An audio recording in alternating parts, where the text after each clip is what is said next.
Hey, sorry you can't be here today. I figured I would kind of give you just like a recap of what we were going over the last, I guess over 2 weeks ago.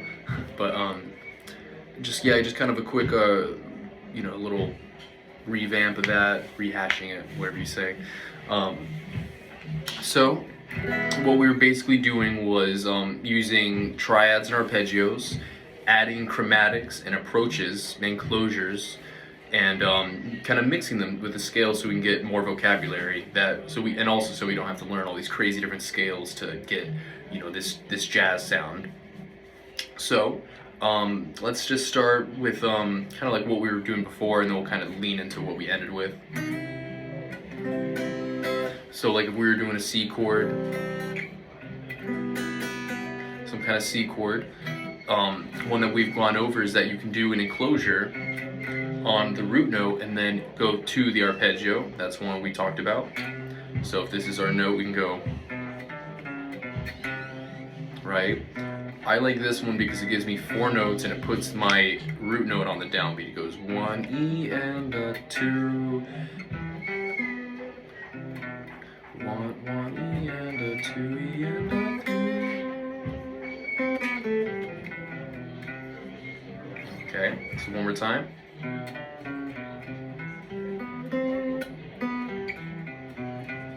This is a very versatile one because it instantly kind of wipes your memory of the dirty note.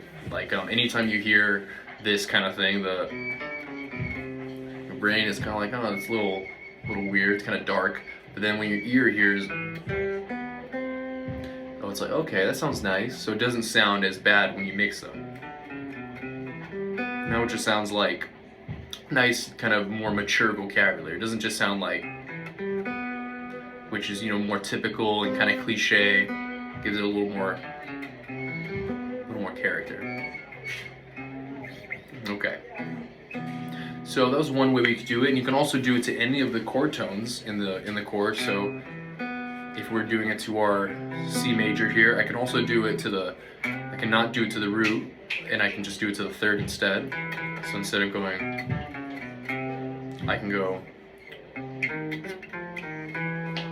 Okay, so 1 E and maybe like that. Remember how we talked about before, if it's a major third distance, you can just fill it chromatically.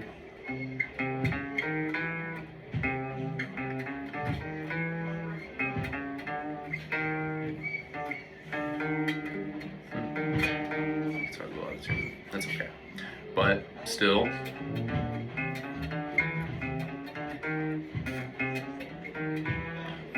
And a 2, and then you can go down the arpeggio. Whoops.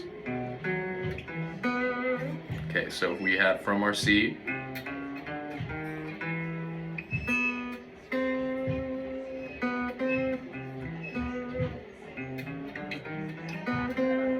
it's a little more muddy that way. Still sounds good, but it's not nearly as obvious because you have that. Makes everything feel a little more, that makes it a little more versatile to me because it doesn't feel as obvious which part isn't our part of the arpeggio, because all the notes are a little more closer together there. What if we did it on the last note, the 7th there? We could do it on the 5th, but I just want to stick with this shell chord just for the convenience of where it is on the guitar. Okay, so we could go like, so to get to this one, 1 E and a 2, we can do it like that. 1 E and a 2. Or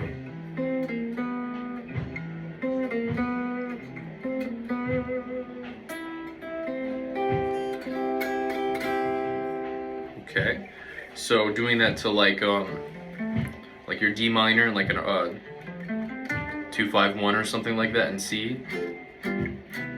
Go like maybe let's approach that last note that has that little major third distance, so we can kind of fill it in.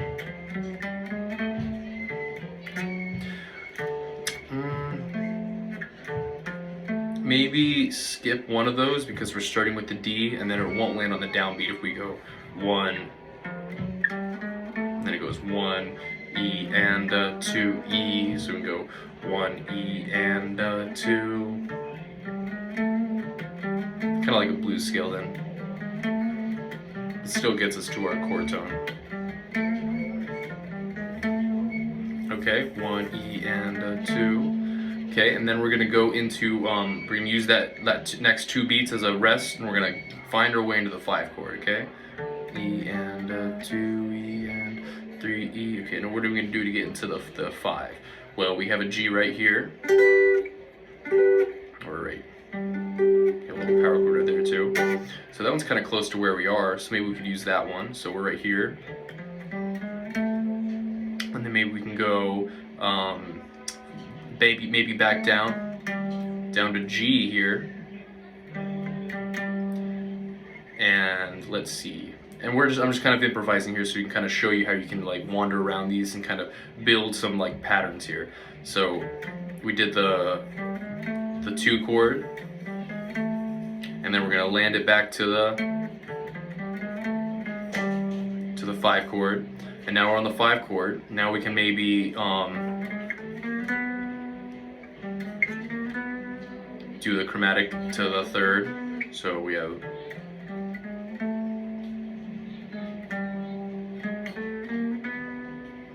okay, and I just put those rests here and there to kind of keep everything on the downbeat.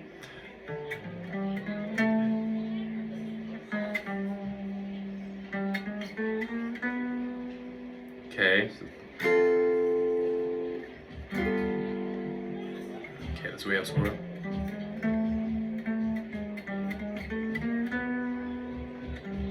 I'm playing that a weird way, but that's okay. Don't worry about the rhythm too much right now. Worry about kind of getting the fingers in the right places, and then once that's mapped out, you kind of worry more about that. Okay, so now we're here at the 3rd here. So now this is actually a pretty good place to be to get to our C chord, because we're on the B already. So now we can do a nice little enclosure into the C, and that's really nice because we're starting from the 7th, so it's a little cleaner. And then maybe just for the sake of keeping it simple, we'll just go down the arpeggio after that.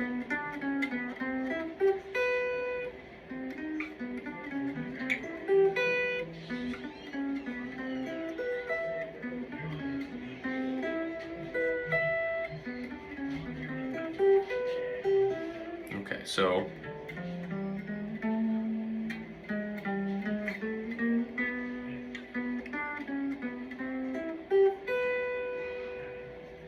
okay, and that's just a kind of a goofy way of getting through them, taking it nice slow, not really thinking about time, trying to think about where the downbeats might land, so that when you do put it into time, you're not gonna have to worry about your picking so much, because everything's gonna be landing on the 1 E and a 2 E and a note, chord tone, chromatic, chord tone, chromatic. It's just kind of landing like that. Okay, so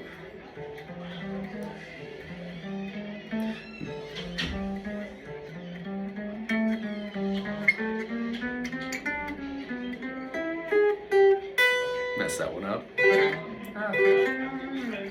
So coming from that last one again. So 1 E and a 2 E and a 3.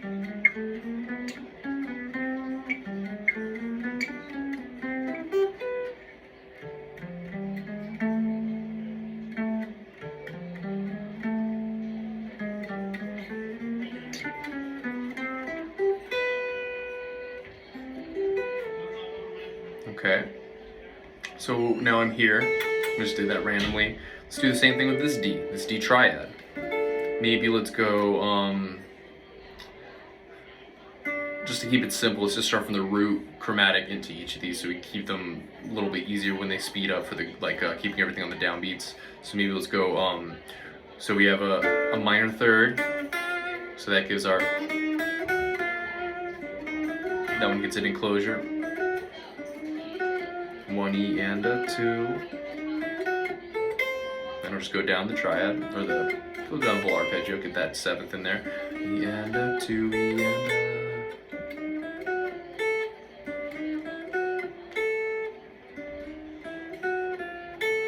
Or I can even go down 1 E and a 2 E and a. and a 2 E and a 3 E and a. Okay, just thinking of what's a good way to get from that D. There's many different ways, but let's do the closest one. Let's do this one. So let's go 1 E and a 2, and then let's go E and a 3. Okay, so we're just climbing back up that triad, and that's where we're gonna add a chromatic after that. So we have.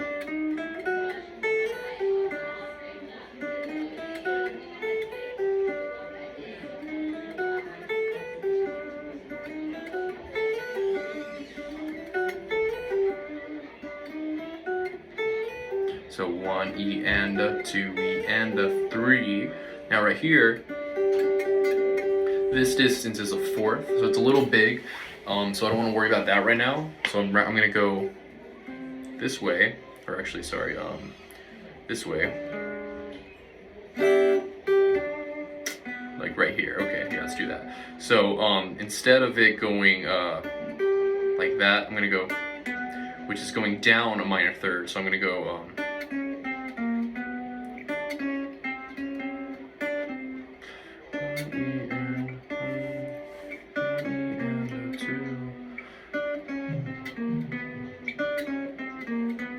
That one works there too.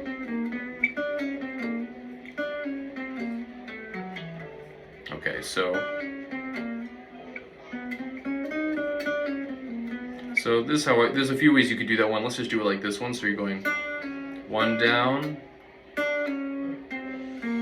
1 above, 1 below.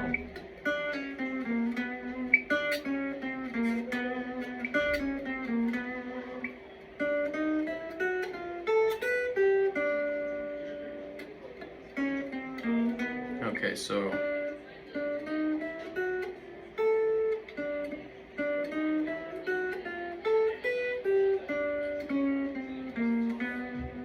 that's a nice one. 1 E and a 2 E and a 3 E and a 4.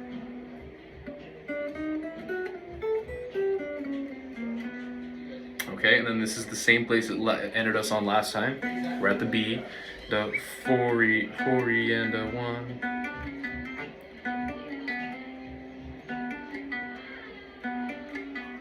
So 1 E and a 2 E and a 3 E and a 4 E and a 1.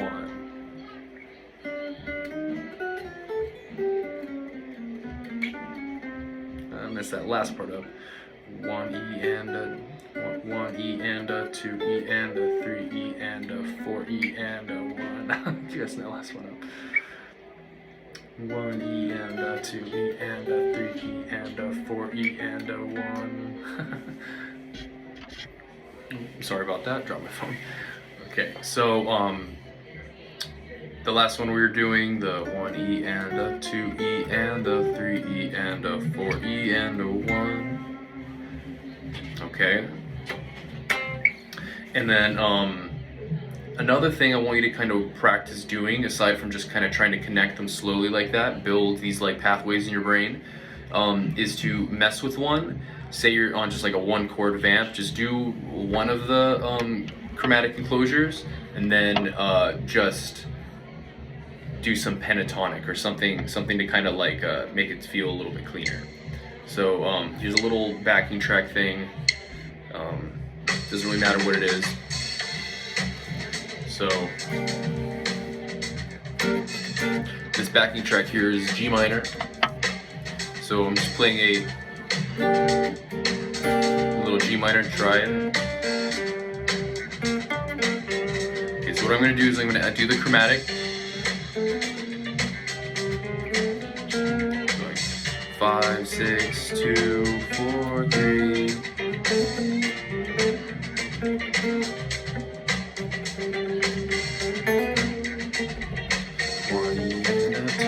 So you do that, get back to a chord tone. Maybe not a chord tone, but part of the scale.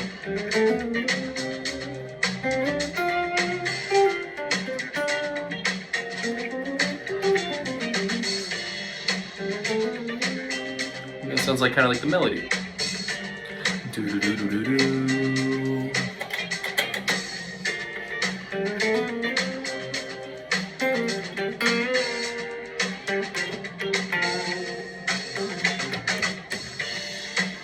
Okay. Well, hope you can find some good stuff to work on with connecting those chords, and whether it's 251 or 145, whatever it is. But if that feels like it's a little easy for you, you can start working on this last thing I was showing you, just mixing it up with a pentatonic scale. So you barely feel the chromatics. So it just feels like this tiny bit of spice, and you're covering it up. Tiny bit of spice, you're covering it up. All right. Well, hope you're having a great day. See you next time. Bye bye.